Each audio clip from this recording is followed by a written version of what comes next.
Toxinophile, toxinolâtre, vous savez que nous avons l'habitude de sonner le tocsin, mais nous ne sommes pas les seuls. Sonner le tocsin, il faut des personnes, des hommes, des femmes qui savent ce dont ils parlent, ce dont elles parlent, et qui connaissent le terrain, qu'ils explorent, qui ne sont pas des spécialistes du général et des généraux de n'importe quelle spécialisation. Pourquoi je dis cela? Simplement parce que nous allons parler aujourd'hui avec Florence Bergeau-Blaclair. Elle est anthropologue, elle est chargée de recherche au CNRS, au groupe Société et Religion, Laïcité, à l'École pratique des hautes études. Elle est fondatrice et présidente du Centre européen de recherche et d'information sur le frérisme. Et justement, elle est l'auteur d'un livre qui a fait beaucoup de bruit et à juste titre, Le frérisme et ses réseaux, l'enquête, aux éditions Odile Jacob. Bonjour, Florence Bergeau-Blaclair. Bonjour, monsieur. Bonjour. Alors justement, je voudrais parler de cela. Je voudrais qu'on prenne le temps, et on prendra le temps, de dire au fond, quand vous parlez du frérisme, évidemment, vous évoquez les frères musulmans, et puis vous évoquez un mouvement qui, effectivement, s'est avancé très longtemps masqué, et puis aujourd'hui, qui, je rappelle, qui date de 1928, c'est-à-dire pratiquement un siècle, et qui aujourd'hui, effectivement, éclate au grand jour. Je veux dire par là qu'il n'y a plus, même eux-mêmes ne se sentent plus la nécessité d'avancer masqué. Et j'en veux pour preuve un rapport qui s'appelle le rapport Couillette-Courtade, qui n'est pas encore resté, qui est encore secret, en tout cas pour certains, qui a été commandé par le président Macron au ministre de l'Intérieur, à l'époque Gérald Darmanin, en 2024. Et ce rapport Couillette-Courtade dresse une cartographie de la confrérie et en fait rejoint tout à fait ce que vous disiez, vous, 1 an avant, 2 ans avant presque dans votre livre. Alors, je voudrais d'abord savoir, quand vous parlez, parce qu'il faut bien que nos auditeurs, téléspectateurs comprennent, c'est quoi ce frérisme? Qu'est-ce que c'est? Qu'est-ce que ça veut dire, ce frérisme et ces réseaux? Qu'est-ce que ça représente aujourd'hui? Alors, comme vous l'avez dit, la confrérie des frères musulmans est une confrérie secrète qui est née en 1928, 4 ans après la chute du califat, pour précisément essayer de reconstituer un mouvement islamique qui amènerait en fait l'ensemble de l'humanité vers le califat. Alors aujourd'hui, les frères musulmans sont toujours institutionnalisés en confrérie secrète. Par contre, on les connaît mieux. On le connaît mieux, alors en raison des différents travaux. On peut dire que le premier qui a essayé de les décrire, c'est Gilles Kepel, dans un ouvrage très important qui s'appelle Les banlieues de l'islam, qui sort en 1992, je crois. Oui. Et puis, il y a eu un peu une traversée du désert des sciences sociales, puisqu'on n'a pas du tout étudié le phénomène ailleurs que dans les pays musulmans. Alors c'est vrai que la confrérie a fait l'objet de très nombreux travaux, très nombreux articles, surtout dans le monde anglo-saxon, et quand il portait sur les pays musulmans. Quand, en revanche, il porte sur la situation européenne, il y a très peu de travaux. Il y a de très bons travaux de lanceurs d'alerte. Par exemple, je pense à Mohamed Louisi, en France, qui a fait un travail de défrichage essentiel. Mais il manquait peut-être quelque chose de construit, comme nous savons le faire à l'université. Moi, j'ai essayé, dans ce livre, Le frérisme et ses réseaux, de compléter l'approche qui avait été faite par Lorenzo Vidino, un chercheur américain qui avait décrit les institutions fréristes en Europe, essayer pour ma part de comprendre comment ils pensent, ce qu'ils veulent, comment ils agissent, etc. Donc ça a aidé, bien sûr, des informations qui étaient collectées par les différents services de renseignement de la République, et il y en a beaucoup. J'ai cru comprendre, pour avoir présenté mon travail un petit peu avant la sortie de mon livre, donc en 2022, à ces différents services de renseignement. Je suis fonctionnaire du CNRS, donc il est tout à fait normal que je diffuse les résultats de mes recherches, et j'ai cru comprendre qu'il trouvait des grilles d'analyse très pertinentes par rapport aux informations qu'il possédait. Donc il n'est pas surprenant qu'à l'arrivée, c'est-à-dire 2 ans après, quand le président Macron a donné cette mission à deux hauts fonctionnaires. Oui, un ambassadeur et un préfet, oui. voilà, un ambassadeur Gouillette et le préfet Courtade, qu'on retrouve en fait dans ce rapport d'information des éléments très précis que j'ai décrits. Alors, Absolument. par contre, moi, je n'ai pas du tout connaissance de ce rapport. Hein. J'ai été auditionnée en tout premier, et je n'ai pas du tout connaissance du contenu de ce rapport. On m'a pas... Oui, alors justement, Florence Bergeau-Blaquière, moi, je voudrais revenir à une phrase que vous venez de prononcer. Quand vous dites, parce que ça paraît comme ça un peu énorme, quand vous dites que depuis le début, donc depuis 1928 ou presque, avec tous les écrits, vous dites que l'idée quand même, c'est de faire, ce n'est pas un projet pour le monde arabe ou pour le Moyen-Orient, c'est un projet pour le monde, c'est-à-dire que le monde devrait être sous l'obédience de la charia et des enseignements des frères musulmans. C'est vraiment un projet planétaire. C'est un projet planétaire et dès le départ d'ailleurs, hein, c'est conçu par Hassan el-Banna comme un projet planétaire. Après, il y a des différences, des nuances selon les écoles, hein, selon l'évolution du mouvement, Oui. sur la méthodologie et sur les priorités. Donc, au départ, avec Hassan el-Banna, la priorité, c'est bien sûr l'Égypte et le monde musulman. C'est celui-là qu'il faut faire réunir selon les volontés, si on veut, de Dieu par son prophète, et essayer donc d'abord de constituer des califats, on peut dire, dans le monde musulman, et ensuite s'étendre au-delà. Et puis, l'histoire va les amener à changer un petit peu leur projet, à s'adapter aux nouvelles donnes.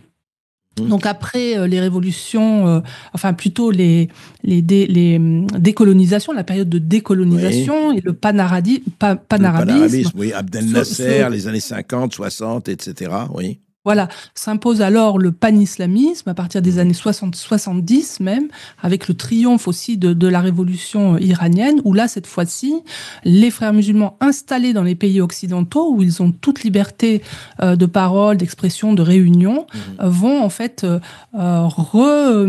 réorienter leurs priorités vers plutôt les sociétés riches, les sociétés apaisées, pacifiées. Oui. Et donc changer un peu leur méthode. C'est-à-dire que ce n'est plus le djihad violent qu'on utilise dans les pays musulmans contre les régimes autoritaires. Oui. C'est une technique beaucoup plus douce qui est la technique de l'entrisme, de l'infiltration, empruntée en partie à des autres traditions politiques comme le trotskisme. C'est ça, j'allais vous dire que c'est assez paradoxal et intéressant.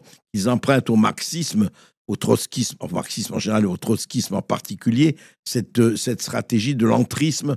Entrisme voulant dire effectivement s'introduire dans les institutions, qu'elles soient juridiques, qu'elles soient universitaires, qu'elles soient scolaires, qu'elles soient politiques. C'est bien ça.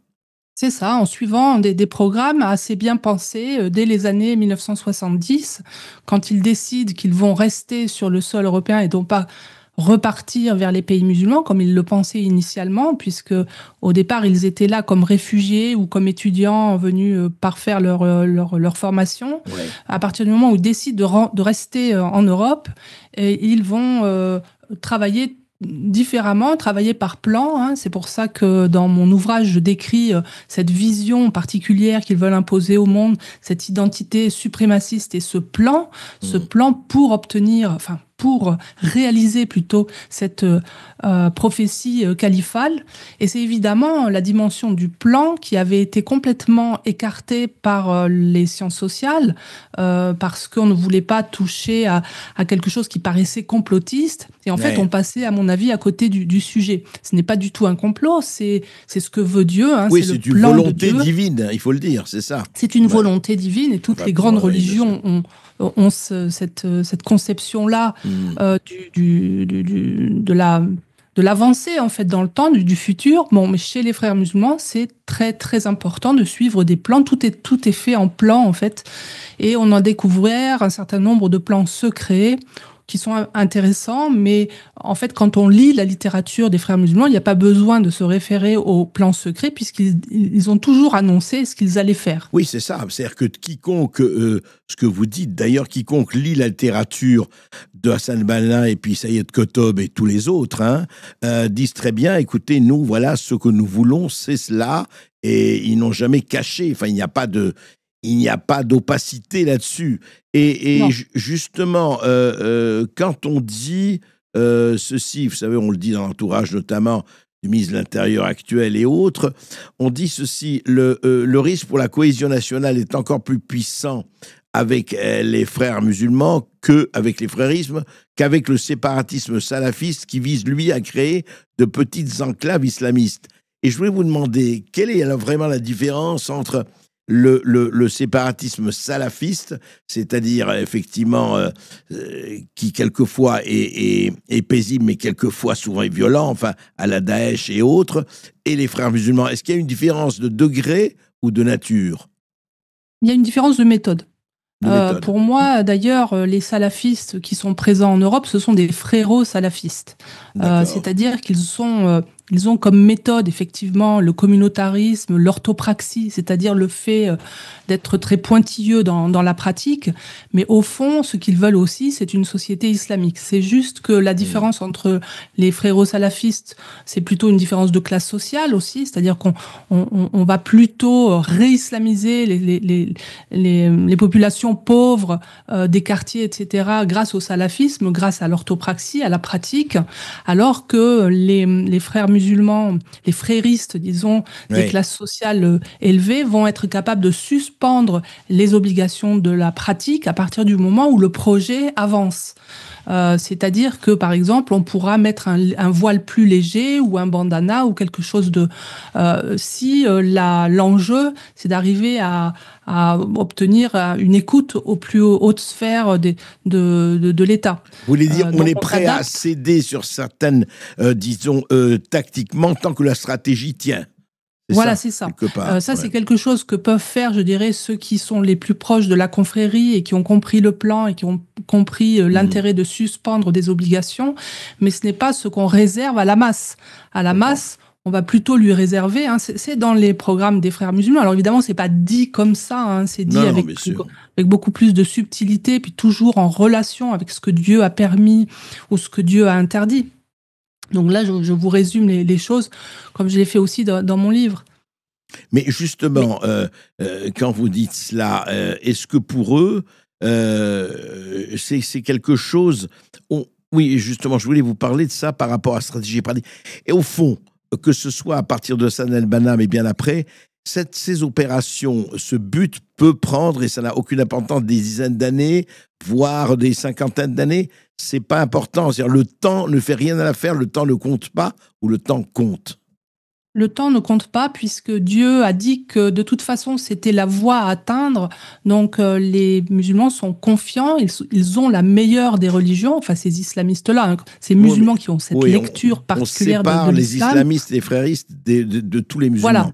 Ici on ne parle pas des musulmans en général, on parle vraiment des fréristes, des gens qui sont mus par une certaine idéologie. Il est important de le souligner, absolument. Et alors justement, donc le temps, on a le temps, on n'est pas pressé, on a le temps parce que de toute façon, on y arrivera. C'est juste une question de patience plutôt. Et si vous voulez, chaque individu aujourd'hui frériste sait qu'il ne parviendra sans doute pas au long de sa vie à obtenir cette vie dans le califat, sauf les djihadistes qui veulent le califat tout de suite et qui, eux, se font brûler d'une certaine manière, se brûlent les ailes. Mais pour les autres, ils savent qu'ils ne le verront pas, que leurs enfants, même petits-enfants, ne le verront pas forcément. Mais pour eux, ils accumulent un certain nombre de hasanat, c'est-à-dire des bonnes actions, qui les amèneront au paradis. Donc, même si... Donc, il y a une économie terrestre, il y a une économie supraterrestre, donc même si vos actes ne parviennent pas à obtenir le résultat final, de toute façon, vous aurez, par votre intention et vos actions, fait le mieux possible, et ça sera compté pour vous lorsque vous serez mort.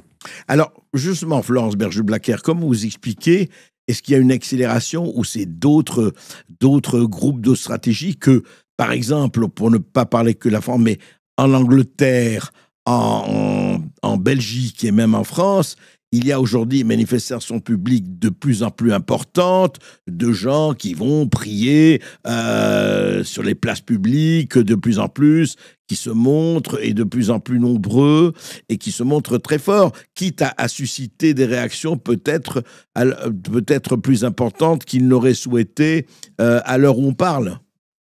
Alors, moi, je considère que le frérisme aujourd'hui est une idéologie dominante dans le champ religieux européen. Que ce soit en France, en Belgique ou en Angleterre, au Danemark ou en Suède, les chefs religieux ont adopté en fait cette sensibilité frériste, et c'est pour ça qu'on voit aujourd'hui très très peu de chefs religieux s'opposer à ces manifestations qui ne sont pas compatibles en fait ni avec nos principes ni avec nos valeurs sécularisées ou laïques. C'est vrai dans tous les pays, c'est pas seulement la France qui fait face à ces mouvements de foule qui aujourd'hui se montrent dans l'espace. Alors on l'a vu particulièrement après au moment des iftars et lors de l'Aïd el-Fitr, c'est-à-dire la fête qui clôt le mois de Ramadan. Oui. On a vu beaucoup de monde sortir, ce qu'on ne voyait à l'époque que lors de l'Aïd el-Kébir. Lors de l'Aïd el-Kébir, il faut sacrifier un mouton, donc forcément on se retrouve à plusieurs dehors. Bon. Bien sûr. Mais ici c'est différent, c'est sortir pour faire une prière collective. Et chaque mois de Ramadan, on vous appelle non plus à rester à l'intérieur de votre famille, comme c'était le cas, mais aussi à vous regrouper entre familles. Donc, oui. Cet effet de masse, cet effet d'oumma, hein, et le fait de sortir à l'extérieur dans n'importe quel... c'était les stades, non, c'est un peu n'importe où. Oui. C'est simplement la déclaration de l'appartenance au territoire. Ça s'appelle déclarer la terre qui était autrefois terre de mécréance, c'est-à-dire terre de guerre. Cette fois-ci, elle est terre d'islam. Le Dar al-Harb devient Dar al-Islam. C'est-à-dire si on a posé les pieds là, enfin on a posé les pieds ou les genoux ou le front, ça devient une terre sacrée. Donc on déclare, terre d'islam. Donc ça veut dire que ça change beaucoup de choses dans la charia, c'est-à-dire qu'il y a des choses qui étaient suspendues parce qu'on n'était pas en terre d'islam. Là maintenant, la charia doit s'appliquer. Mais alors d'où vient cette... Au fur et à mesure, il s'agira de l'imposer. C'est ça. Mais d'où vient cette... à votre avis, enfin, depuis ces dernières années, on le voit de plus en plus, c'est-à-dire qu'ils pensent enfin, les fréristes ou les théologiens pensent qu'ils peuvent le faire aujourd'hui. En général, ou les salafistes, oui, c'est ça. Ils pensent qu'ils peuvent le faire, qu'ils ont toute la possibilité, je ne dirais pas l'impunité, mais la possibilité de le faire. C'est pour ça qu'ils le font. Ils peuvent, effectivement, de fait, ils le peuvent, puisque personne ne leur a dit de ne pas le faire. Donc, pour eux, c'est assez logique, puisque c'est leur devoir de musulmans. D'accord. Et alors, justement, quand vous entendez, c'est une extrait de Amar Lasfar, vous savez, frère musulman français, Amar Lasfar, il dit « L'islamisation de l'Europe sera pacifique, il nous suffit d'infiltrer conseils municipaux, Assemblée nationale, Parlement de l'Union européenne pour nous emparer du pouvoir. Nous pourrons alors délivrer le message d'Allah, c'est notre stratégie de conquête. » C'est bien ça. Alors, oui. Il le disait évidemment dans un contexte à usage interne. Je dirais les frères musulmans ne disent jamais ouvertement à l'extérieur ce qu'ils veulent faire. Quand je disais tout à l'heure qu'ils ont tout dit, ce qu'ils allaient faire, ça ne veut pas dire qu'ils le disaient au grand public. Bien sûr. Et on voit depuis 10-20 ans, ils sont beaucoup plus discrets que quand moi j'ai commencé à les étudier il y a 30 ans. Où il lançait pas mal de choses à l'extérieur. Là, vous avez une citation de quelqu'un qui a parlé, je crois, il y a au moins 20 ou 30 ans, je ne sais pas, mais c'est pas récent. Oui, mais je vais vous dire, le langage est le même. Par exemple, nous avons pris dans les réseaux sociaux une manifestation en Allemagne, où, alors je ne sais pas quel degré il avait, mais peu importe. La personne en allemand dit, mais ça a été traduit, quand nous serons majoritaires en Allemagne, nous remplacerons la constitution par la charia. L'islam modéré n'existe pas, l'islam est politique, les gauchistes vous mentent, tous les musulmans ont pour mission de demander la charia sur toute la planète. Là, c'était une image, il y a une semaine. Là, c'est très clair. Oui. Alors, si vous voulez, ça, c'est une branche particulière d'Allemagne qui s'appelle le Hizb ut-Tahrir, et qui est effectivement beaucoup plus expressive. C'est-à-dire que le Hizb Tahrir qu'on ne connaît pas vraiment en France, mais qui est assez actif en Allemagne, un peu en Belgique et au Royaume-Uni, enfin, dans les pays du Nord, ils sont beaucoup plus explicites.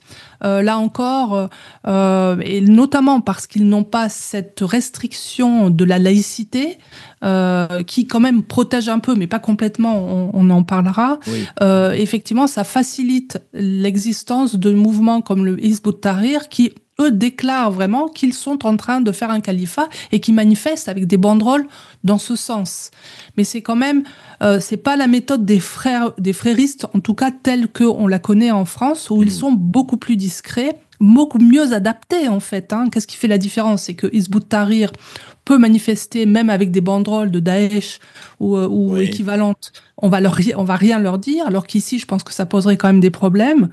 Donc ici, ça s'adapte au contexte laïque. Alors on les voit moins, mais ça ne veut pas dire qu'ils sont moins efficaces. C'est ça. Donc ce n'est pas une mutation des frères musulmans. Je voulais dire, non, pas du tout. Ce sont juste des adaptations au contexte, puisque les frères ont cette spécialité d'être des salafis, pas des salafistes, des salafis qui s'adaptent au texte et au contexte. C'est ça, par rapport à l'environnement, etc. Alors justement, parlons un peu de... Parce que, encore une fois, tous ceux qui... je parle d'un temps que, évidemment, les moins de 20 ans ou les moins de 30 ans ou 40 ans ne peuvent pas connaître, mais quand même, quelques décennies, c'est pas grand-chose, on regarde l'histoire, c'est un ciment, et on voit quand même l'extraordinaire, quand même avancé de ces idéologies, je dirais, plus que cette religion. Et est-ce que ça a été parce que l'Union européenne en général, la France en particulier et tous les autres, c'est quoi? On fermait les yeux de peur de passer pour raciste ou facho et compagnie. Qu'est-ce qui fait que depuis des décennies, tout ça était là, tout ça se voyait, et qu'est-ce qui fait que on a fermé les yeux, je ne parlerai même pas de SOS racisme et autres, et qu'aujourd'hui, quelques gens se réveillent, écarquillent les yeux en disant « mais qu'est-ce que c'est que ça? Qu'est-ce qui se passe? On ne comprend pas, on n'a pas voulu ça. » Je parle pour certains, je ne parle pas pour les alliés objectifs et autres, mais qu'est-ce qui a fait que vraiment on a fermé les yeux, on n'a pas voulu voir électoralisme, laxisme, impunité, lâcheté, c'est quoi? Alors, vous avez dit tout à l'heure, c'est une idéologie, c'est pas une religion. Bah si, justement, c'est une idéologie religieuse. Et le fait d'avoir considéré que c'était en fait du politique au prétexte du religieux, ça nous a beaucoup freinés. C'est-à-dire que ça, au lieu de considérer en fait ce que c'est-à-dire une mission religieuse véritablement ancrée dans le religieux, qui pense économie terrestre, économie supraterrestre, qui pense califat, des choses comme ça qui nous échappent en tant que individus de société séculière, ça nous a fait perdre beaucoup de temps. En fait, on ne les prenait pas au sérieux.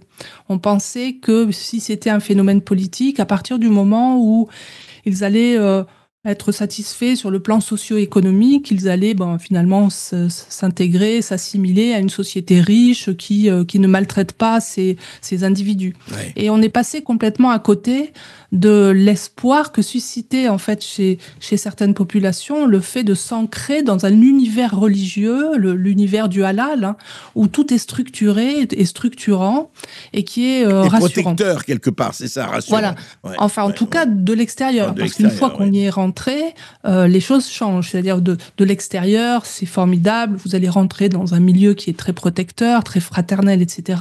Ouais. Mais bon, très très vite après, c'est la peur de l'enfer, c'est l'obligation du voile, c'est l'obligation de certains comportements, c'est la non-mixité. Ça devient quand même un petit peu plus difficile. Mais cette force structurante, elle a quand même attiré un certain nombre d'individus. Et alors qu'à l'extérieur, c'est-à-dire les non-musulmans, pensaient qu'il s'agissait plutôt d'un phénomène relativement passager. Donc on a un certain nombre d'hommes politiques, de femmes et d'hommes politiques, de droite ou de gauche, qui ont joué à fond le jeu clientéliste avec cette population-là, et en particulier les frères qui, comme je vous l'ai décrit, sont capables d'être très accommodants, très sympathiques, de faire bonne figure, parce qu'évidemment, ils vivent dans deux systèmes de pensée, de vision du monde, donc ils sont capables de passer de l'un à l'autre, alors que nous ignorons qu'ils vivent justement ces deux espaces mentaux, si on peut dire. Mais j'allais dire. Donc juste... on a. Oui, allez-y. Je voulais vous donner juste une illustration. Oui. Quelqu'un comme Tarek Oubrou, que je connais bien en tout cas sur la longueur, puisque quand j'ai commencé à travailler à Bordeaux, il était un imam de la mosquée de Bordeaux, Oui. A fait un chemin formidable pour aller jusqu'à influencer des personnalités très importantes, comme Alain Juppé, maire de Bordeaux, comme le maire du Havre, etc. Il a joué un rôle parce qu'il était, je pense, assez haut placé dans la confrérie. Il l'est Dans sans les hiérarchies, oui. Voilà, là c'est très difficile de dire il l'est pas. Je veux dire, c'est pas la question. En tout cas, il en porte encore l'idéologie. Mais c'est quelqu'un qui a failli être moufti de France, qu'on a beaucoup adoubé et qu'on continue d'ailleurs auquel on donne une place peut-être importante qui lui permet ensuite de faire travailler ses réseaux un petit peu là où il veut. Mais ce qui m'étonne dans tout ça, tout à fait, et Tarek Oubrou pourrait en citer beaucoup d'autres, enfin quelques autres bien sûr, mais comment il se fait justement, je reviens à ces explications, fermez les yeux, vous avez dit clientélisme, évidemment, il y a le côté électoraliste, hein, ça fait des voix, et on a beaucoup d'exemples, on ne va pas donner les noms forcément, de gens qui ont joué cela, on les appelle les idiots utiles certains, mais peu importe. En tout cas, ça a été joué. Mais je voudrais savoir comment ça se fait, vous connaissez ça au moins aussi bien que moi, que quand il y a eu, et ça date de 89, hein, donc plus de 35 ans aujourd'hui, l'affaire du foulard de Creil, vous vous rappelez, ces 3 personnes tout à fait organisées qui sont rentrées avec des voiles. Et je ne vais pas raconter toute l'histoire. Le recteur, enfin le proviseur qui voulait arrêter cela, Lionel Jospin, ministre de l'Éducation nationale, qui a envoyé au Conseil d'État en bottant en touche, etc. On a dit, bon, écoutez, chacun fait ce qu'il veut, je schématise et je résume. Mais au fond, ça date d'il y a 35 ans. Et puis après, je dirais, les vannes se sont ouvertes, ou bien c'était, et ça a continué comme si de rien n'était, jusqu'à une date très récente où ça commence à faire vraiment polémique et débat au vrai sens du terme. Pour moi, qui ai toujours travaillé là-dessus, je ne vois pas de rupture. Pour moi, c'est une montée assez progressive et assez constante depuis l'affaire du voile de Creil. Alors, il ne faut pas être anachronique. C'est vrai qu'à l'époque, c'était quand même un phénomène ultra minoritaire. Donc, je comprends, ça a clivé complètement la gauche, hein, entre ceux qui voulaient qu'on soit intransigeant par rapport à la laïcité, la faire respecter, et si les filles ne voulaient pas enlever leur voile, eh bien qu'elles aillent ailleurs, qu'elles sortent de l'école, ou bien on pouvait tolérer le voile du moment qu'elles faisaient leurs études, avec l'idée que parce qu'elles faisaient des études, elles s'émanciperaient. C'est-à-dire qu'il y avait une équation émancipation égale sortie de l'islamisme, voire sortie de l'islam. Évidemment, on n'avait pas du tout compris comment ça fonctionnait à l'époque.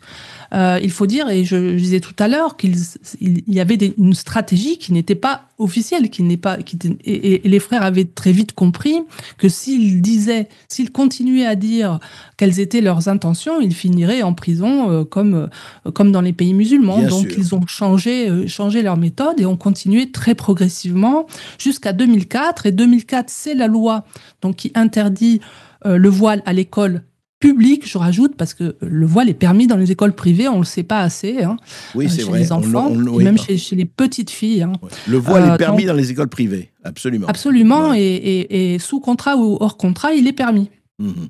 Y compris donc dans les petites écoles. Il n'y a pas de limite en fait d'âge par rapport à ça. 2004, c'est l'arrivée à l'âge adulte des jeunes réislamisés. Et là, ça va changer un peu. On avait les frères musulmans qu'on va appeler canal historique. À partir des années 2005-2010, on voit émerger très nettement une seconde génération qui va donner le collectif contre l'islamophobie en France, hein, le CCIF. Oui, le CCIF. Qui va beaucoup s'occuper de ces questions-là à travers la question de la discrimination, c'est-à-dire diffuser la pensée frériste à travers la question de la discrimination à l'encontre des musulmans. Et donc, la lutte contre l'islamophobie va être un instrument de dawa, c'est-à-dire de prédication de l'islam dans la société, dans tous les secteurs de la société. Alors justement, oui, allez-y, je vous en prie. Alors comment on fait ça? Oui. C'est simple, au fond. D'abord, l'accusation d'islamophobie tétanise tous ceux qui la reçoivent, qui se dit mais je ne veux pas être islamophobe, je ne veux pas être raciste, je suis quelqu'un de bien, de normal, etc. Donc à partir du moment où on dit vous êtes, si vous n'êtes pas d'accord avec le voile, vous êtes islamophobe et raciste ou d'extrême droite. Donc vous faites taire toute critique, on l'a dit, sur l'islam et même sur l'islamisme. Mais ça a d'autres effets aussi. C'est dire à la population musulmane, si vous suivez pas l'islam tel que nous on vous le propose, c'est-à-dire un islam très rigoriste, alors vous faites le jeu de ceux qui sont contre l'islam. Vous faites le jeu des islamophobes. Donc dans la communauté musulmane, on ne dit plus rien. On ne dénonce pas, on ne manifeste pas contre les frères parce que il y a une sidération même dans la population islamique. Peut-être plus encore, puisque là, il y a en plus du chantage, vous irez en enfer, etc. Donc c'est très très violent. Et puis c'est un programme de rééducation. À partir du moment où on écrit des rapports en fait sur l'islamophobie pour compter le nombre d'actes islamophobes, il y a toujours une partie à la fin où on fait des propositions. Et dans les propositions, le premier rapport, c'est le Runnymede Trust anglais. Dans ce rapport, il y a la définition de l'islamophobie, il y a le comptage du nombre d'actes islamophobes, en gros, parce qu'en réalité, la définition, elle tient pas la route. Et puis, il y a une grosse partie sur, qu'est-ce qu'il faut faire? Et qu'est-ce qu'il faut faire? Puisque on a une mauvaise image de l'islam et que c'est pour ça que les musulmans souffrent, il suffit de changer le regard qu'on porte sur les choses. Et ça, c'est tout le programme de rééducation qui, chaque année, après chaque rapport sur l'islamophobie, auquel on soumet les Européens. Voilà. Puisque vous êtes agressif ou intolérant vis-à-vis de l'islam, il faut que vous changiez de comportement. Donc, oui, c'est à vous de changer de comportement. C'est ça, il va y avoir une police, d'une certaine manière, des conduites. Police de la pensée, Dans tous les secteurs, par exemple les médias. Est-ce que vous parlez bien de l'islam? Parce que de temps en temps, si vous parlez mal de l'islam, vous allez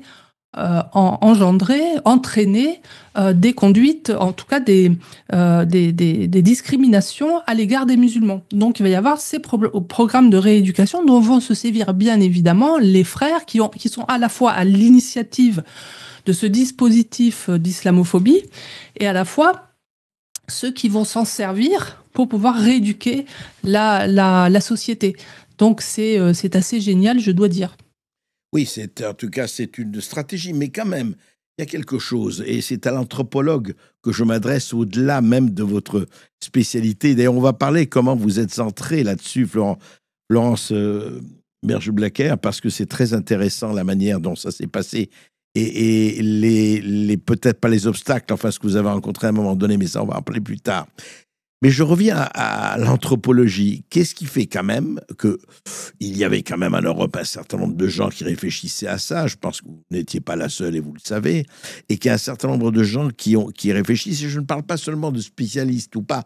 Je parle de gens qui disaient, mais pourquoi cédons-nous à cette espèce d'assignation à résidence d'islamophobie, alors que nous pouvons très bien dire que ça n'a rien à voir, et nous sommes pour la laïcité, nous ne sommes pas d'accord pour marcher dans cette espèce de, appelons-le chantage, appelons-le comme on veut.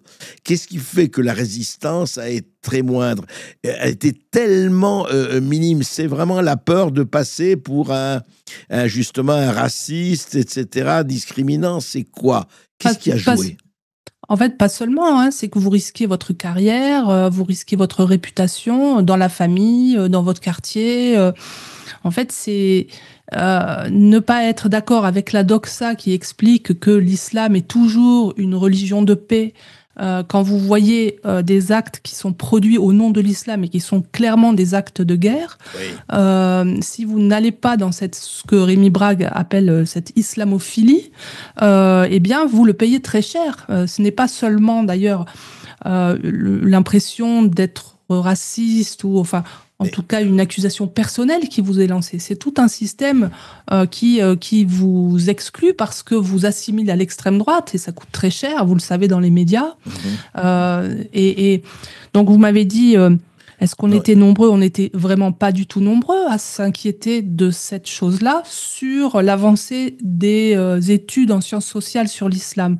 Mhm. Au contraire, les sciences sociales, à partir des années, dès les années 95, dès la sortie du Runnymede Trust, se ruent justement sur cette question de l'islamophobie. Et la presque totalité des études sur la sociologie de l'islam en Europe sont remplacées par des sociologies sur la discrimination des Sur musulmans, sur l'islamophobie. l'islamophobie, Ouais. et vont nourrir un nombre impressionnant d'études De qui ne thèse, trouvent jamais etc. rien. Ouais. Et donc, on relance, puisqu'on n'a pas de résultats, on relance des études et ça chaque année. Moi, que j'ai commencé, donc début des années 92, je crois, quand je fais mes premiers pas sur le terrain, je vais immédiatement chercher quelles sont les études sur la pratique islamique en France. Et Je n'en trouve pas. C'est vrai que ça fait pas très longtemps que l'islam est présent, mais vous pourrez chercher, vous ne trouverez aucune étude sur la pratique des musulmans de grande ampleur, hein, je veux dire avec ouais, des vrais ouais. échantillonnages, etc. Il n'y en a jamais eu en dehors des sondages. Il n'y en a jamais eu. C'est quand même tout à fait étonnant. Ouais, c'est enfin, en tout cas très significatif de ce qui se passe. Alors, justement, Parce qu'on a peur des résultats. C'est ça le problème. C'est mais que la peur, pardon, Florence Bergeau-Blacker, la peur existait à ce stade-là. Quand vous dites, non, je reviens là-dessus, quand vous dites, ah oui, mais on avait peur, quoi, attendez, on n'était pas en France en 90, condamné socialement, condamné carrière. Pourquoi? C'était au niveau de la hiérarchie universitaire ou de la hiérarchie politique, etc., qu'on était condamné si on osait. Ah oui, on était tout de suite Le oui, Pen, etc. vous étiez exclu et vous n'aviez pas de possibilité de financer vos recherches. Moi, D'accord. j'ai toujours autofinancé mes recherches, enfin, cherché des financements pour mes recherches. Donc, j'en ai trouvé plutôt dans les ministères, dans la Commission européenne, etc. Mais je n'ai jamais eu aucun financement, ni du ministère de la Recherche, ni du CNRS. Même si j'ai D'accord. été recrutée à un moment donné, je n'ai jamais eu de financement de leur Jamais. part. Jamais. Jamais. Alors Jamais. justement, je Donc voulais... c'est ça. Ouais, Après, ça veut ouais. dire quoi? Vous ne pouvez pas faire carrière. Et puis, quand vous avez réussi un peu à passer à travers les mailles du filet, ce qui est mon cas, eh bien, très rapidement, je me suis aperçue que je ne pouvais pas avoir d'étudiants parce que je ne pouvais pas leur permettre d'avoir des bourses de recherche ou de faire carrière dans le métier. D'accord. Oui, c'est ça. C'est-à-dire qu'il y avait une espèce de mort sociale, enfin, entre guillemets, bien sûr, entre guillemets, de mort sociale ou de mort universitaire parce que c'était la doxa, il ne fallait pas qu'on touche à... Voilà, c'est ça. Ouais, Et c'est pas qu'en France, hein, je veux bien préciser que ouais, ça a touché l'Union européenne entièrement, les bourses de la Commission, les bourses de recherche. Moi, j'ai été chercher des bourses de recherche au niveau des vétérinaires, donc en dehors des sciences ouais. sociales, sinon parce que je travaillais sur le marché halal qui m'a permis de travailler sur la norme islamique. Mais sans cela, je n'aurais jamais pu travailler comme je l'ai fait. Mais c'est... Ouais, c'est quand même... Il faut rappeler ça parce que c'est assez hallucinant, enfin, c'est assez étonnant. Et dites-moi, juste... Et c'est toujours le cas, hein, C'est toujours ça le n'a pas cas. changé malheureusement. Mais dites-moi, et les politiques et la soi-disant élite qui n'étaient pas forcés, qui n'étaient pas dans le, je dirais, dans le, comment j'appelle ça, dans l'igloo universitaire ou dans le refuge universitaire et qui ne dépendaient pas de cela, de la recherche, de la carrière, etc. Eux aussi étaient tétanisés? Alors, il y en a qui sont sortis du moule universitaire. Je pense à Alexandre Delval, par exemple, qui était passé par l'IREMAM, qui était connu pour être un laboratoire très proche des frères musulmans. Bon, il a fait carrière un peu tout seul en dehors, finalement. Mais en fait, ils sont très, très nombreux, très peu nombreux, ceux qui ont réussi à échapper à ça. Et même lui. Alors justement, d'abord, j'arrive c'est très intéressant de me raconter comment vous êtes venu, vous, aux études islamiques, ou enfin aux études sur l'islam. Qu'est-ce qui vous a amené à ça, vous-même? Alors, par l'anthropologie. C'est-à-dire que je n'avais aucune intention particulière de travailler sur l'islam. Et c'est par l'anthropologie en 1992. Alors pour vous situer, c'était 3 ans après l'affaire des foulards de Creil, dont vous avez parlé. Oui. Et moi, à l'époque, j'avais pas la télé, j'avais pas du tout suivi cette affaire-là. Et puis j'en avais eu quelques échos, voilà, au début des années 92. J'étais étudiante en anthropologie. J'ai choisi de travailler sur ce sujet parce que je me disais, tiens, c'est étrange, on n'a pas donné la parole à ces femmes. Ce qui généralement, et c'est vrai, il n'y avait pas de documentation là-dessus. Donc je suis allée dans la mosquée de mon quartier. J'habitais le quartier Saint-Michel à Bordeaux à l'époque. Je vais à la mosquée El Houda et là je rencontre les sœurs musulmanes qui vont m'accueillir à bras ouverts, vraiment me faire aller partout où elles allaient. C'était formidable. Moi, j'étais anthropologue, donc mon travail, c'était de faire de l'observation participante, c'est-à-dire de participer puis d'écrire. Et j'avais eu une carrière d'informaticienne avant, donc je n'étais pas une jeune étudiante. J'avais déjà un peu de réflexion, etc.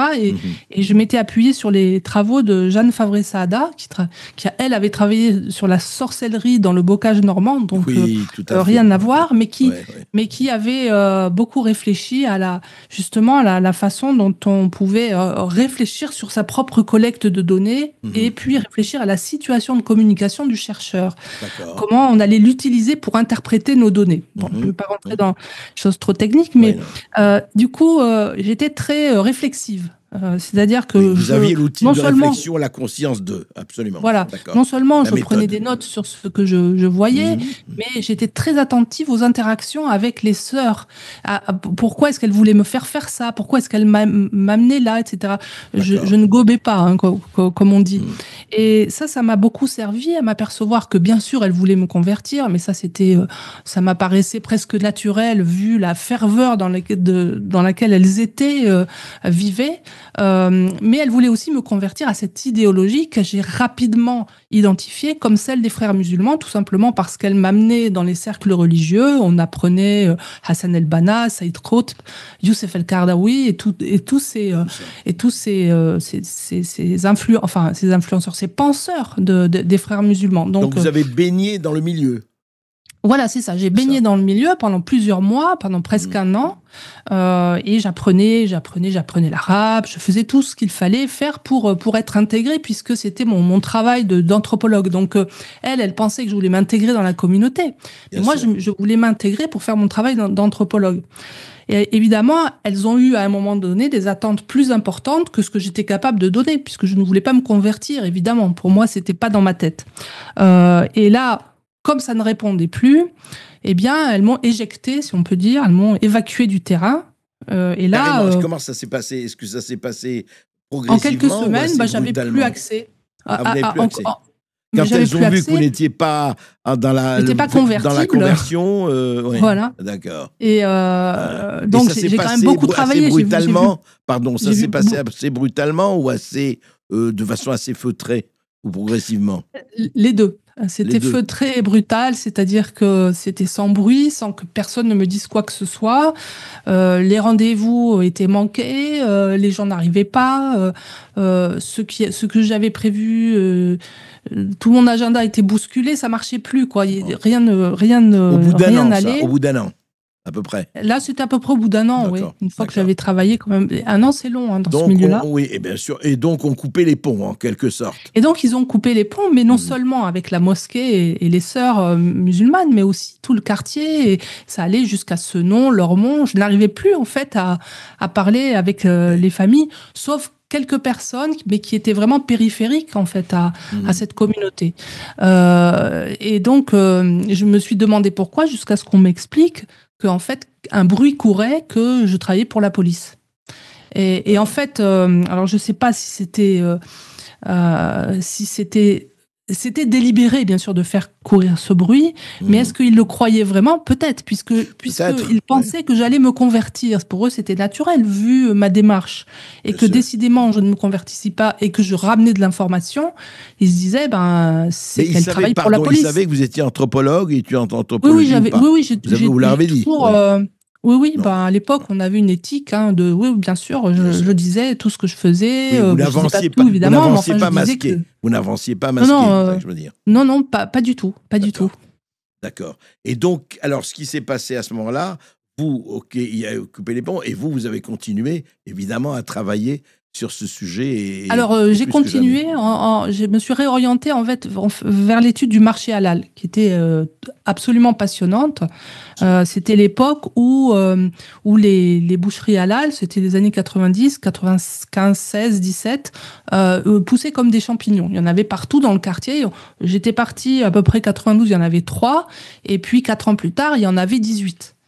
Et donc, Toujours à c'était la région de intéressant Bordeaux, de... enfin, côté, dans le Bordelais, À Bordeaux, ouais, à c'était Bordeaux. au centre, toujours quartier Saint-Michel de Bordeaux. Et D'accord. donc, je me suis demandé pourquoi. Donc, j'ai été visiter tous les abattoirs, j'ai suivi les chaînes, j'étais là tout le temps, euh, partout, pour essayer de comprendre comment on fabriquait la viande halal. Et je me suis aperçue que même le dispositif de normalisation de la chaîne du halal avait été créé en fait, avait été créé dans les années 1980, que avant cela, le marché halal n'existait pas.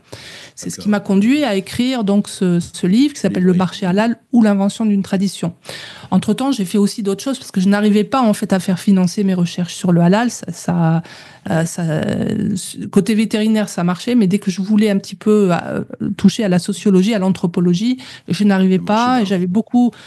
Chaque fois que je ramenais des résultats, on me disait vraiment tu vires à l'extrême droite. Et sur Ah le ouais. halal, c'était ça. Et Toucher au s'intéresser à marché ces halal, sujets, c'était c'était virer à l'extrême forcément droite. Oui, d'accord. oui, oui, c'est ça. C'était des Voilà. sujets, mais comme l'islam et l'islamisme en Europe si vous travaillez sur ce sujet, vous êtes immédiatement assimilé à tel ou tel personnage politique, à telle ou telle tendance, même si vous le faites absolument en dehors de tout ça. Ouais.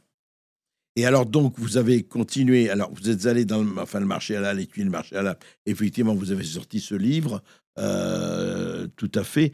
Et ensuite, qu'est-ce qui a fait que vous vous êtes replongé dans le frérisme, Bah justement, c'est le marché halal. À partir du moment où j'ai compris que le marché halal fonctionnait en fait sur le travail et la sueur des non-musulmans, et qu'en fait, dans toute la filière halal, en fait, il n'y avait qu'un petit endroit où on trouvait des musulmans. Donc, mais tout le travail était fait par les producteurs, les chevillards, les Oui. agriculteurs, etc. Je me suis dit, mais qu'est-ce que c'est que ce système-là? Et c'est ça qui m'a fait penser, en fait, j'ai commencé à identifier donc les agences de certification, les agences de consommateurs musulmans, les agences de marketing. Donc, très peu de personnes Oui. pour mettre en marche une machine industrielle à fabriquer du religieux, Oui, une des objets immense religieux. machine industrielle, oui. Ouais. Voilà, et j'ai transposé cette idée et ça a donné le frérisme. Je ne savais pas que j'allais travailler là-dessus. Ça m'a été, Oui. ça a été un prolongement naturel du marché halal. Et c'est là que, en étudiant vraiment les textes, je me suis dit, ah d'accord, en fait, ça fait partie d'un plan beaucoup plus large. Et puis d'une conception de soi suprémaciste. Et puis d'une vision du monde qui consiste à inculquer à chaque enfant ce pourquoi il vit. Dans chaque acte ou action qu'il va faire dans sa vie, il les dédiera à Dieu. Et c'est cette grande, c'est ça la dawa, c'est ça le djihad.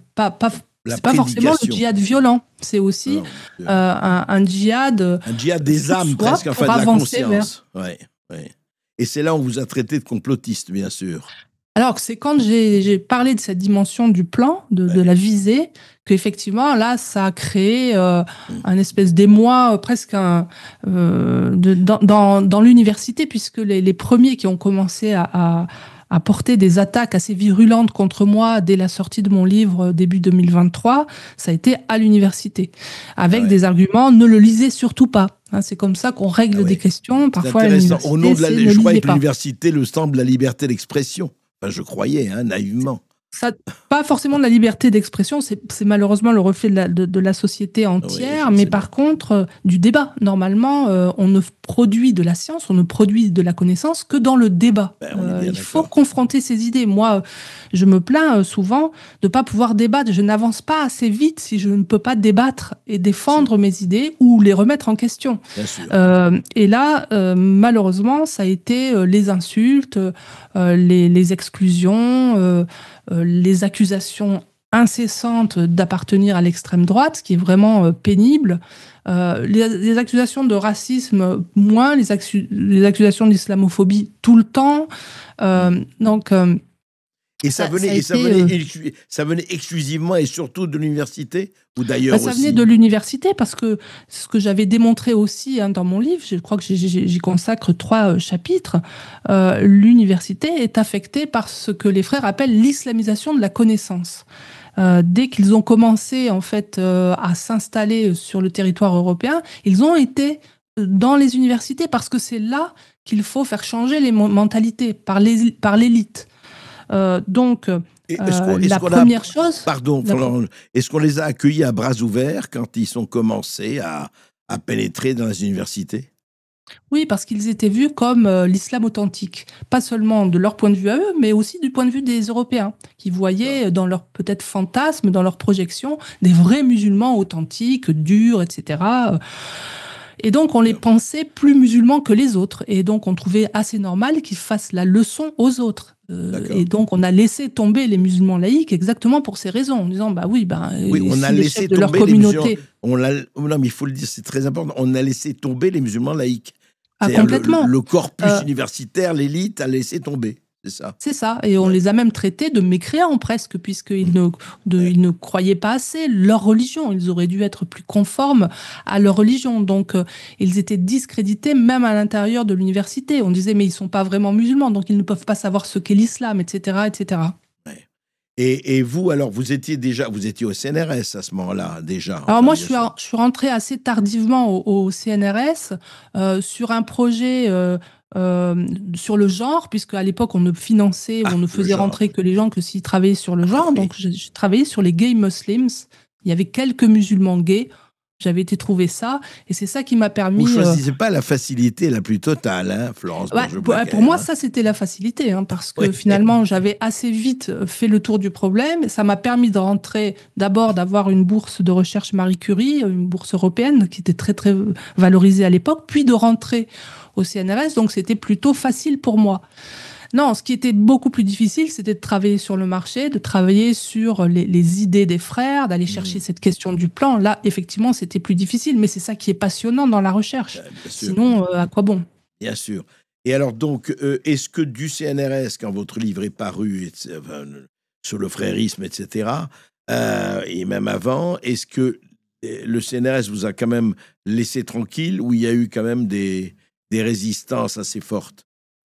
Alors, jusqu'à mon livre, et d'ailleurs, je les remercie, vous verrez dans l'introduction, je remercie le CNRS de m'avoir laissé totalement libre. Alors, le CNRS ne m'a pas aidé en dehors du recrutement. Je comprends, pas aidé parce que j'ai pas eu de bourse, mais je les remerciais de vraiment pas m'avoir entravé. C'est-à-dire que j'ai pu faire ce que je voulais, du moment que je produisais des livres, des articles dans des revues peer review, comme on appelle ça, ça ne posait aucun problème.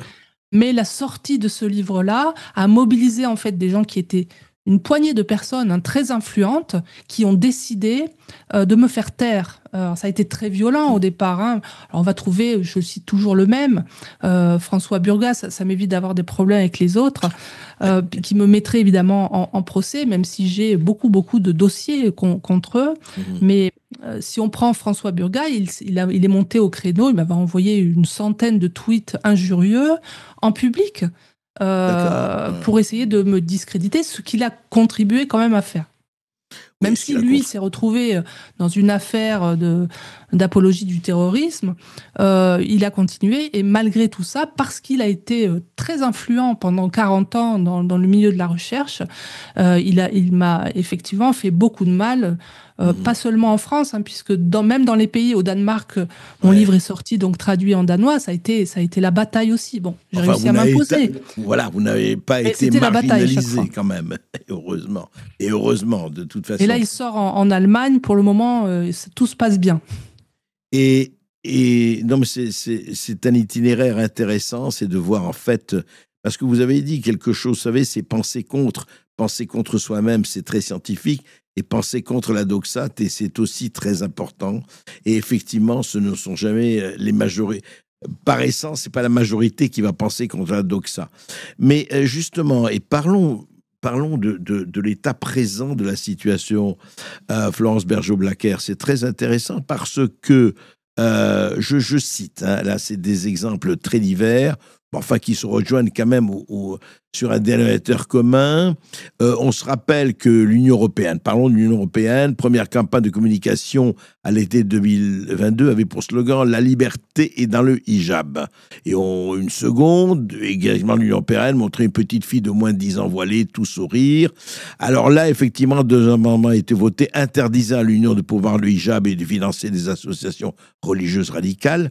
Je continue, là c'est très récent, le Coran européen. Le Coran européen, doté de l'une des plus importantes subventions de l'Union européenne, près de 10 millions, 9 842 534 € pour être précis.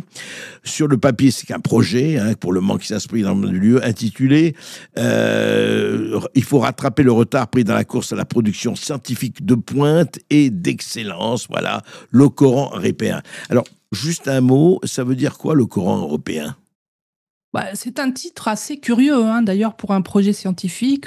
Oui, c'est un titre marketing assez curieux. Je crois même, d'ailleurs, que John Tolan, qui est un des 4 principaux coordinateurs de ce projet, a même dit qu'il était un peu provocateur. Il l'est franchement. Alors, ce projet de Coran européen, il appartient donc à ce qu'on appelle les projets de synergie du Conseil européen de la recherche, qui est un peu l'agence qui finance les gros projets de la Commission européenne, enfin de l'Union européenne. Donc oui. Ça, c'est un projet qui a été lancé en 2019, qui doit se terminer en 2026. Et qui se propose de collecter tous les Corans, toutes les traductions, et tous les discours qu'il est sponsorisé entre, je crois, du Moyen-Âge jusqu'à 1850. Quelque chose comme ça. Donc, ça part sur le principe, voilà. C'est bien. Sur le principe, franchement, il y a aucun problème. Oui. Où étaient les Corans, leurs traductions, ce qu'on en pensait, qui les valorisait, comment ils pouvaient transformer la société. Sur le principe, il y a vraiment pas de problème. La difficulté que moi je vois, c'est que, si vous voulez, il y a 2 approches de l'étude du Coran, si on pouvait vraiment simplifier. Il y a cette approche phénoménologique, c'est-à-dire une approche où on considère surtout les usages du Coran, c'est-à-dire comment on les a lus, et qui est favorable en fait à la valorisation du Coran et de la tradition islamique. Et puis il y a une approche qui fâche un petit peu plus, mais qui devrait aussi équilibrer la recherche et qu'on n'entend pas du tout, qui est même devenu quasiment tabou, c'est l'approche archéologique. C'est-à-dire d'où ça vient le Coran, comment il a été écrit, comment l'intégrer à l'histoire, en fait, à l'histoire des idées religieuses. Oui, l'histoire des religions, oui.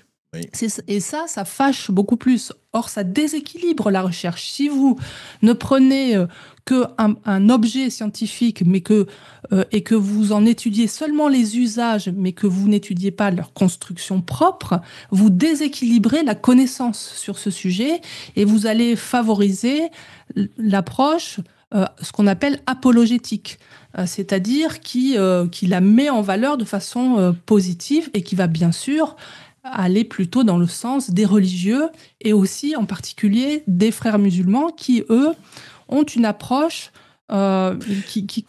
qui veulent institutionnaliser un islam européen.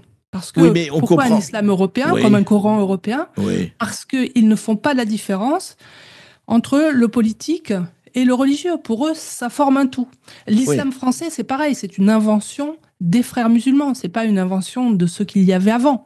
Donc vous voyez, cette approche-là, elle est déséquilibrée. Après, maintenant, si on regarde un peu dans le détail, John Tolan va aussi faire ses conférences chez les frères musulmans ou chez les fréristes. Alors ça pose quand même un problème, parce que là, on voit directement qu'il va leur permettre, en fait, de faire avancer aussi leurs arguments.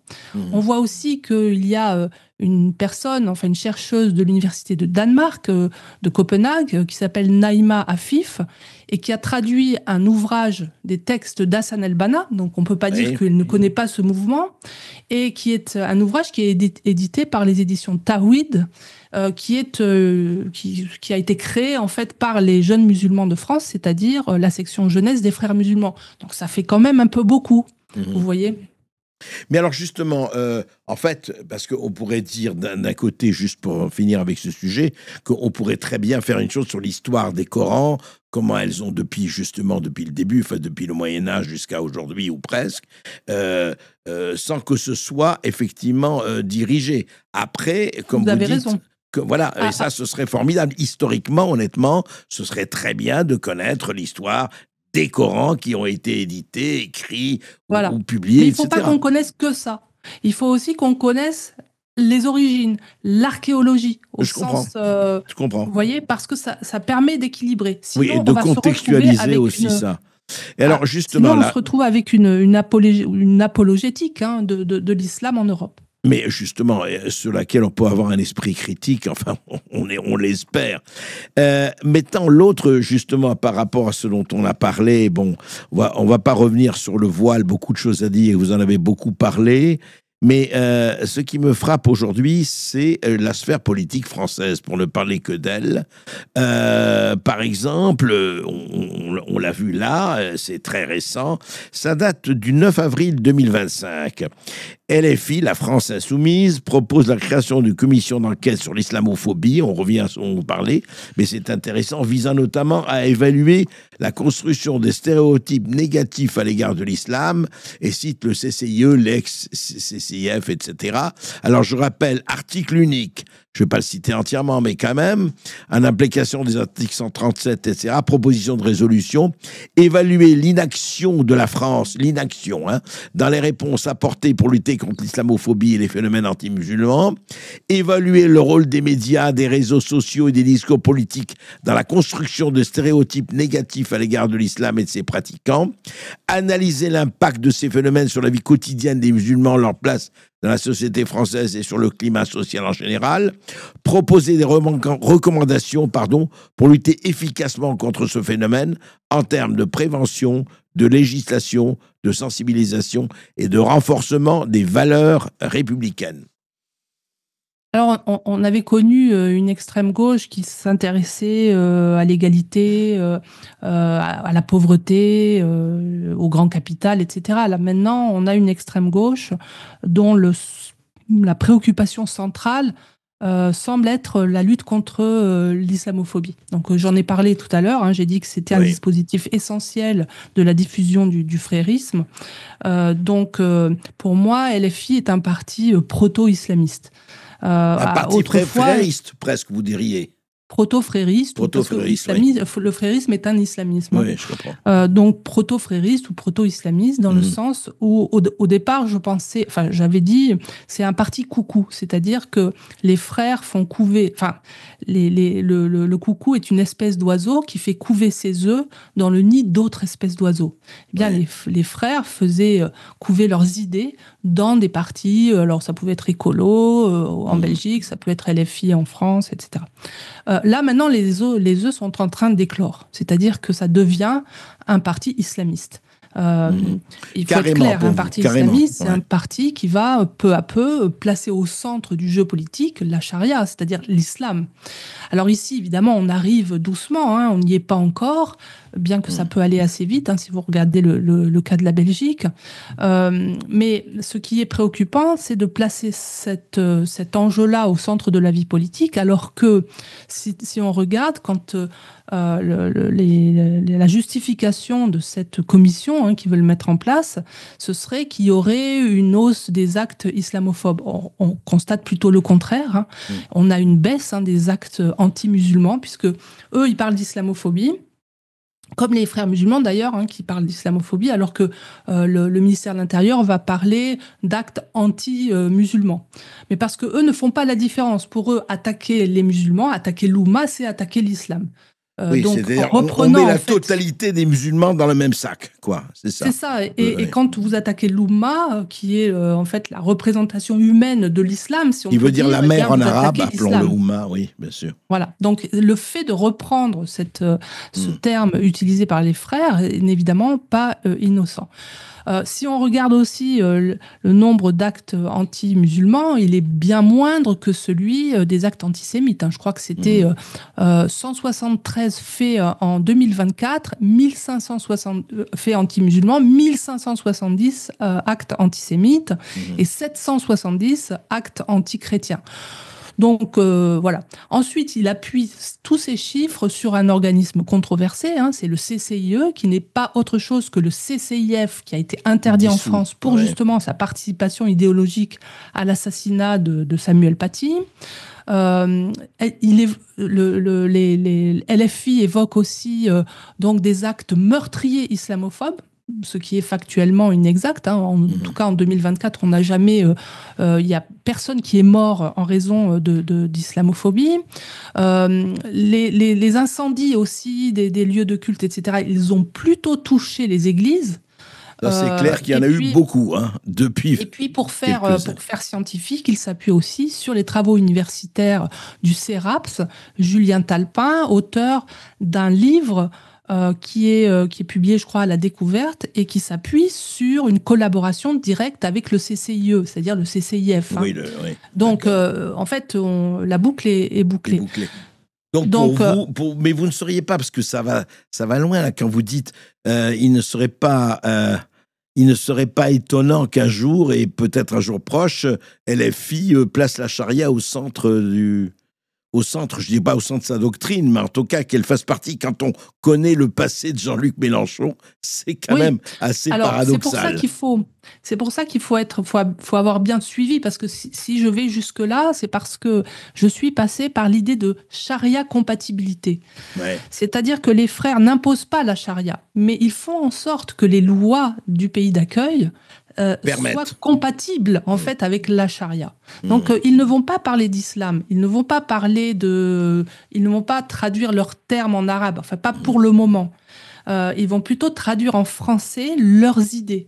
Et après, ensuite, quand ça sera bien imprégné dans la société, ils pourront les appeler par leur nom arabe, l'arabe étant la langue du Coran, la langue de Dieu, donc la langue qui importe. Donc vous voyez, tout cela est bien amené. Et prendra le temps qu'il faudra. Progressivement. Et prendra le temps qu'il faudra. Ils ne sont pas à 5 ans. Nous, malheureusement, on est à 5 ans. Eux, ils sont à plusieurs siècles. Parce que eux, nous pensons élection, et ça joue aussi. Juste, je voudrais vous faire entendre une citation de Michel Houellebecq. Je pense qu'il rejoint ce que vous venez de dire, mais qui parle des écologistes. Je vous ferai réagir, Florent. Écoutez ce que dit Michel Houellebecq. Il y a quand même un surcroît de revendicatifs de la part des musulmans depuis quelques années. C'est là que ça a dérapé grave.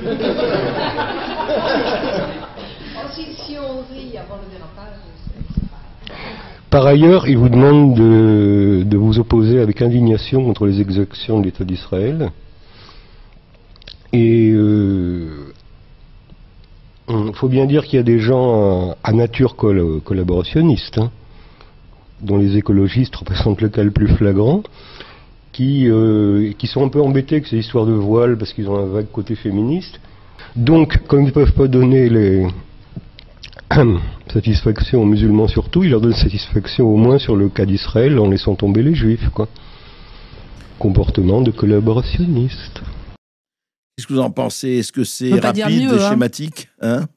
On peut pas dire mieux. Bon, c'est un visionnaire, c'est un écrivain, c'est un artiste, c'est quelqu'un qui voit loin, et dans Soumission, effectivement, il a vu des choses qu'il a écrites. Le fait aussi que François, son personnage principal, soit un universitaire, c'est assez bien vu. Tout cela est très bien vu.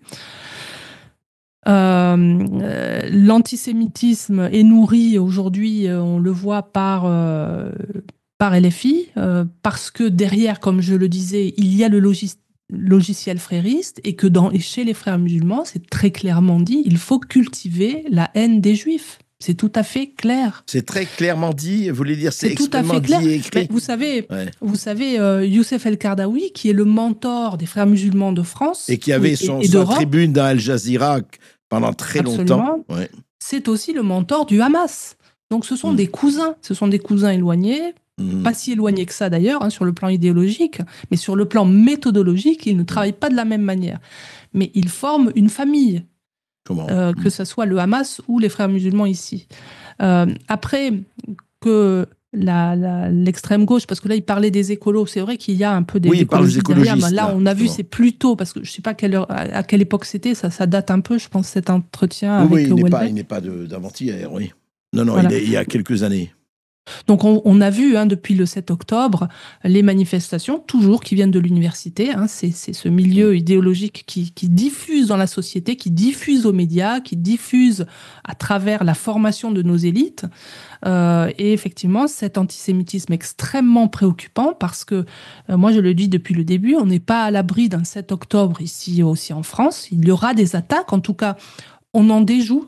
J'ai entendu ça il n'y a pas très longtemps de quelques islamistes qui voulaient s'en prendre à un village. Oui, donc on n'est pas à l'abri de ces comportements-là qui cibleront les juifs en premier, mais pas seulement les juifs. Ça, c'est important de le comprendre. Vous voulez dire, et après les juifs qui ?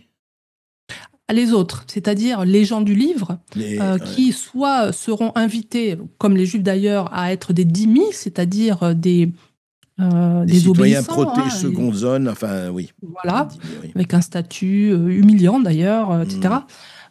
Soit à être combattus, ou à se convertir, bien sûr. Et justement, alors, je voudrais... Ce qui se passe, alors, je ne suis pas en train de parler d'un truc qui est une espèce de fiction, ça se passe dans les banlieues. Aujourd'hui, cette dhimmisation, cette humiliation des petits blancs, ça se passe déjà. Ça se passe déjà concrètement, c'est-à-dire. Oui.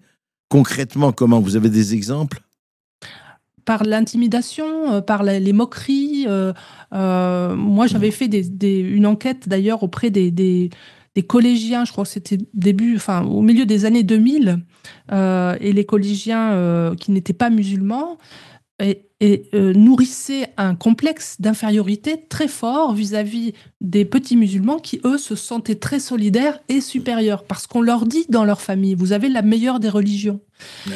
Donc, tout ça, tous ces jeunes que j'avais interviewés, ils avaient, je sais pas, 15 ans à l'époque, ils doivent en avoir 25 ou 30 aujourd'hui. Ben, ils sont... ils véhiculent aussi cette idéologie à leurs enfants, etc. Il y a cette idéologie suprémaciste est extrêmement préoccupante. Oui. Et qui est répandue de façon assez... qui est répandue un peu partout, vous voulez dire. Enfin, et qui n'a pas de frein, surtout. C'est-à-dire que vous avez dans la population musulmane des gens qui ne sont pas du tout là-dedans, mais quand ils voient les jeunes, qui, je vous le rappelle, sont 58% à préférer la charia sur les lois de la République. Oui, c'est ce qu'a dit l'Institut Montaigne. Ils savent ce que c'est, la charia. Et ils savent ce que c'est. Ils savent que ça a des conséquences très pratiques. Et la génération d'avant eux n'était pas tout à fait sur ces positions-là, et celle qui a vécu en Europe avant l'arrivée des frères musulmans et des salafistes était dans un processus d'assimilation que les salafistes ont clairement bloqué, et ils ont annoncé d'ailleurs qu'ils allaient le bloquer dans un document de l'Organisation de la coopération islamique et notamment de l'ISESCO, absolument. On peut lire partout en ligne, qui explique comment on va désintégrer aussi. On vous enverra nos travailleurs, mais ne cherchez pas à les assimiler. C'était effectivement dans les accords de l'ISESCO dont on a parlé. Florence Berger-Blaclair, je voudrais juste aborder le problème des réseaux sociaux. Quel rôle dans tout ce que vous avez décrit depuis le début de notre entretien et qui est préoccupant, mais vous donnez un certain nombre de faits les faits sont les faits, les faits sont têtus, comme on dit. Les réseaux sociaux jouent un rôle particulier, les TikTok, les Instagram, les Facebook et compagnie. Oui. Alors au début, assez négativement d'ailleurs, parce que ça a été le moyen par lequel ce salafisme qui divise le monde entre halal et haram s'est développé assez vite. Mais au bout d'un moment, ça se retourne.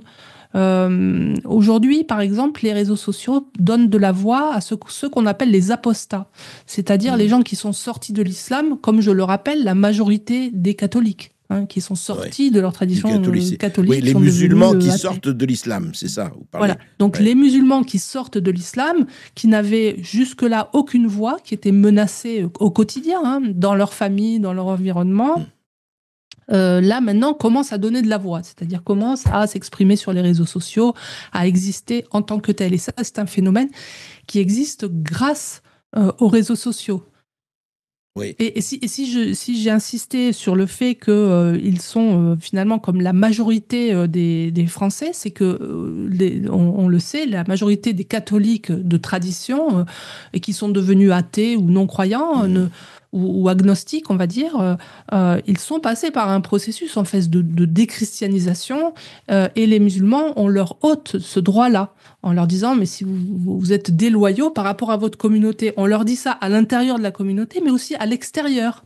On les traite eux aussi d'extrême droite ou de gens qui font le jeu de l'extrême droite contre l'islam. Oui, avec les mêmes arguments. Encore que, exactement. Encore que Florence Bergula, vous avez remarqué qu'il y a quand même, alors je ne sais pas, on n'est pas chiffré, mais on parle beaucoup depuis quelques mois, voire quelques années, d'un retour au baptême, y compris chez des gens qui n'ont jamais été baptisés. En tout cas, il y a un retour quand même au christianisme en ce moment.